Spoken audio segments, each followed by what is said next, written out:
Cynthia Théberge attend l'arrivée de sa petite Abby Rose d'une journée à l'autre.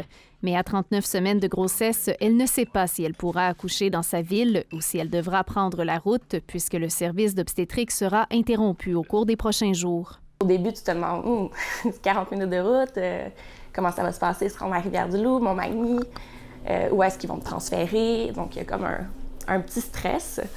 Mais là-dessus, on ajoute aussi le stress normal d'une première grossesse.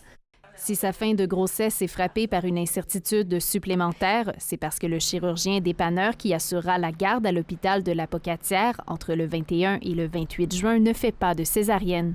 Un refus que défend la Fédération des médecins spécialistes, qui explique que les césariennes ne font plus partie de la formation des chirurgiens généraux depuis une dizaine d'années et qu'on ne peut forcer un chirurgien à suivre la spécialisation de 4 semaines pour pouvoir faire cette procédure.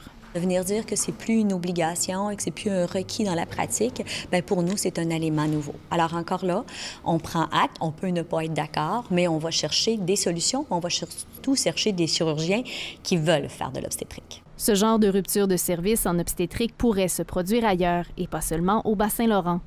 Dans la région, seuls les hôpitaux de Rimouski et de Rivière-du-Loup ont des obstétriciens sur place.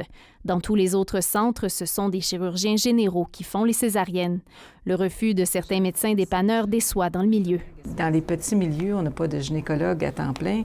Bien, c'est difficile d'imaginer qu'on va avoir un gynécologue qui va pouvoir être disponible en même temps qu'un chirurgien. Ça veut dire 2 spécialistes. On comprend que peut-être ce n'est pas tous les chirurgiens qui veulent faire cette formation-là, mais s'ils s'engagent à venir faire du dépannage en région, il faudrait qu'ils soient conscients qu'on a besoin d'avoir des médecins qui font tout le travail dont les régions ont besoin. Ça devrait juste pas avoir lieu. C'est aussi se sentir mettre de côté.